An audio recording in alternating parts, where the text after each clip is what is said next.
नवनवीन व्हिडिओ पाहण्यासाठी व आमच्या सोबत राहण्यासाठी चॅनलला सबस्क्राइब करायला विसरू नका।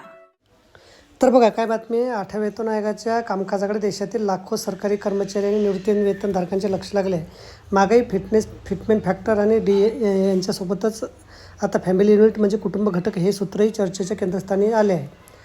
कर्मचारी संघटनांनी सध्याच्या 3 सदस्यांच्या कुटुंबाच्या निकषाऐवजी 5 सदस्यांचं कुटुंब गृहीत धरण्याची मागणी केली आहे। हा प्रस्ताव स्वीकारला गेल्यास किमान वेतन भत्ते आणि निवृत्तीवेतनात मोठी वाढ होण्याची शक्यता व्यक्त केली जात आहे।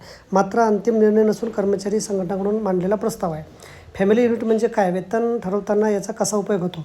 वेतन आयोग कर्मचारी आणि त्यांच्या कुटुंबाच्या किमान जीवनावश्यक खर्चाचा अंदाज घेऊन किमान वेतन निश्चित करतो। यासाठी अन्न, वस्त्र, निवारा, शिक्षण, आरोग्य, प्रवास आणि इतर आवश्यक खर्चाचा विचार केला जातो। या संपूर्ण गणनेचा आधार म्हणजे फॅमिली युनिट। सध्या वेतन दरम्यान 3 सदस्याचे कुटुंब गृहीत धरले जाते। मात्र आजच्या परिस्थितीत अनेक कर्मचाऱ्यावर पत्नी, मुले आणि वृद्ध आईवडिलांची जबाबदारी असते। त्यामुळे विद्यमान सूत्र वास्तवाशी जुळत नसल्याचं कर्मचारी संघटनांचं म्हणणं आहे।